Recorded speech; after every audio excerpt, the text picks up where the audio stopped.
이스라엘 언젠가 한 번쯤 성지순례를 하고 싶어 하는 분들을 위한 강의.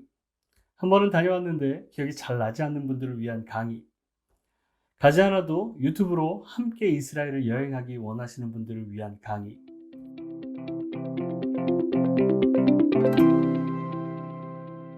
안녕하세요. 이현진 목사입니다. 지난 4번의 강의를 통해서 저와 함께 이스라엘 예루살렘을 탐방하고 왔는데요. 이번에 앞으로 펼쳐질 2번의 강의를 통해서 사해 지역을 저와 함께 다녀오실 겁니다. 사해는 주변의 경관이 참 뛰어납니다. 그래서 이스라엘 사람들이 가장 사랑하는 휴양지 중에 한 곳이기도 합니다. 이 사해는 해발 고도가 참 낮은 지역이에요. 해수면보다 마이너스 430m로 측정이 되어 있습니다. 해마다 이 사해 수위가 점점 낮아진다고 합니다. 그 이유가 아마도 요르단, 이스라엘에서 흘러서 사해로 들어오는 물들, 그 물들이 생활용수로 또 농업용수로 끌어다 쓰다 보니까 점점 사해로 유입되는 물들이 적기 때문에 점점 이 증발하는 물 양은 많아지고, 그래서 이 사해 해수면이 점점 낮아진다라는 이야기가 있습니다. 일반적으로 이 바닷물의 염도가 3.5%라고 알려져 있습니다. 근데 이 사해는요, 염도가 31.5%예요. 그러니까 10배가량 차이가 좀 나죠. 그래서 사람들이 들어가면 절대로 가라앉지 않고 떠버립니다. 사해에 오시면 꼭 체험해야 할 것이 있습니다. 지난번에도 한번 소개해 드렸는데, 사해 수영. 놓치지 마시기 바랍니다.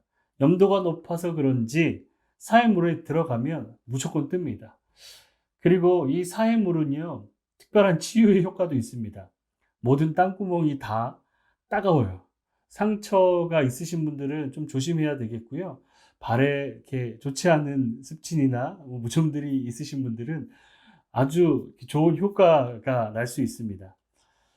이 사해에서는요, 엎드려서 수영하는 건 금지예요. 눈에 혹시나 이 사해물이 들어가기라도 한다면 눈 비비면 절대 안 됩니다. 반드시 흐르는 물에 씻어야 합니다.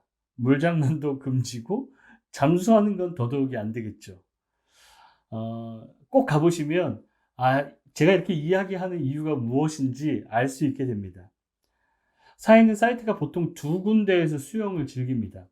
호텔 근처에 있는 수영장이 잘 되어 있는 곳이 있고요. 또 다른 쪽은 사해 머드를 직접 체험해 볼 수 있는 곳이 또 있습니다. 이 사해가 미네랄이 풍부하기 때문에 사해 머드 및 사해 소금으로 만든 미용 제품도 상당히 유명합니다. 한 가지 팁을 드리자면, 그곳에서 사해 제품을 많이 사도록 많은 가이드들이, 그리고 많은 사람들이 권유를 하고 그렇게 사게 되는데요.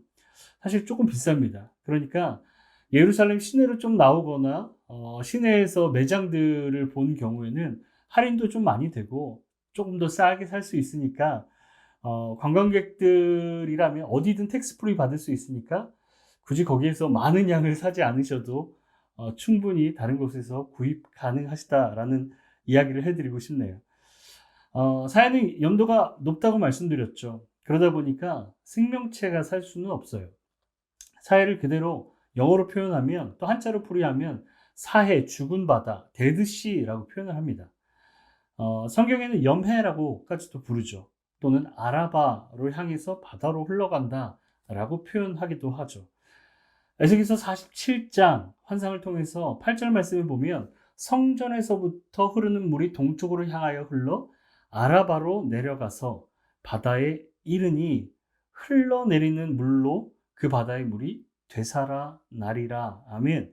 죽어있는 사이가 다시 생명의 바다로, 즉 에덴의 모습으로, 천국의 모습으로 될 것임을 이야기하는 에스겔서 47장의 내용도 우리가 기억해 볼 필요가 있습니다.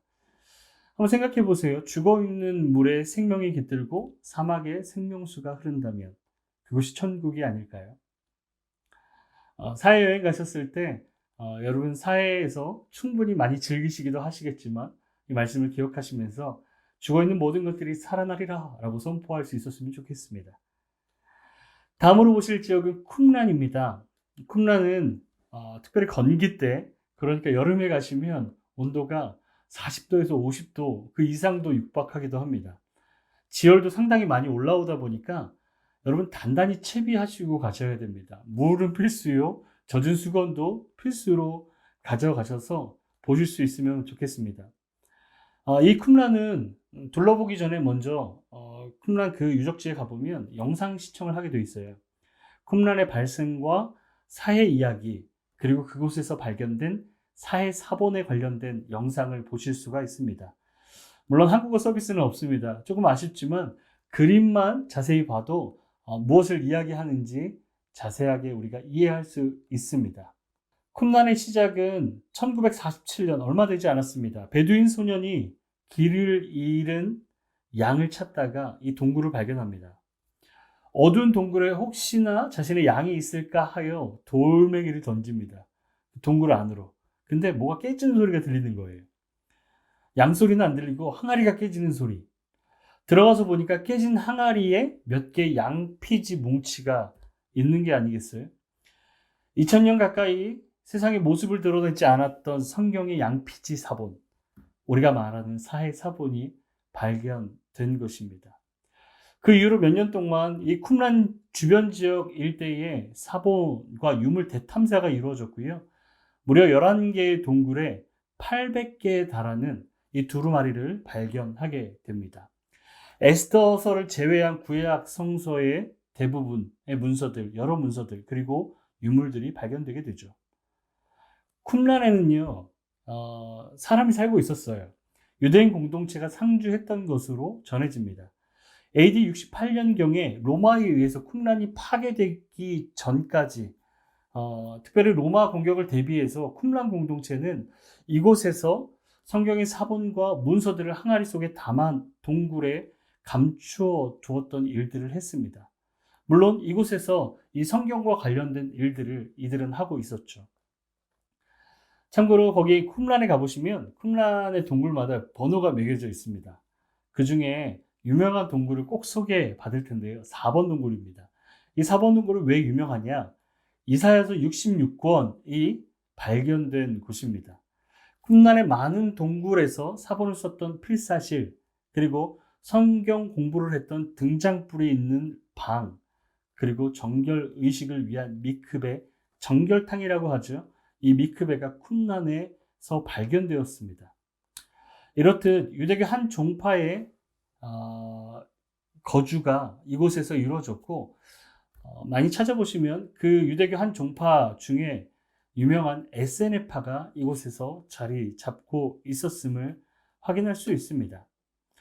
하나의 옛날 이야기로만 알고 있었던 성경 사본에 관련된 비밀이 여기서 풀어지게 됩니다. 이 에세네파는 금욕적인 생활을 하기로 유명한 집단입니다. 이들이 성경 사본을 쓰면서 여호와, 엘로힘, 아도나이, 그러니까 하나님이 들어간 어떤 문구, 하나님의 이름에 대한 글씨를 쓰기 전에 반드시 이 미크베 정결탕에 들어가서 정결 예식을 했다고 합니다. 몸을 씻고 아주 깨끗하게 한 다음에 하나님의 이름을 썼죠. 성경 한 구절에도 하나님의 이름이 몇 번 나오든 상관없이 나오기 전에 항상 씻고 쓰고 했던 일들을 반복했던 그런 파로 잘 알려져 있습니다. 우리가 읽는 성경, 하나님에 대한 우리의 마음가짐을 이 에세네파를 통해서 다시 한번 이렇게 되돌아볼 수 있을 것 같습니다. 이 쿰란 동굴 너무 많이 더워요. 이 동굴에도 역시 여러분 쇼핑할 수 있는 공간들도 상당히 많습니다. 그러니까 성지순례 가셔서 쇼핑에 대한 마음을 좀 내려놓으시고 이 하나님이 주시는 이 자연적인 환경 속에서 하나님의 말씀들을 한 구절 한 구절 찾아서 은혜를 받으시는 여러분 되셨으면 좋겠습니다. 다음 주에는 이 쿰란 다음에 또 이 사해를 둘러싼 지형이 두 가지가 있습니다. 대표적으로 엔게디와 마사다 지역을 살펴보려고 합니다. 다음 주에 뵙도록 하겠습니다.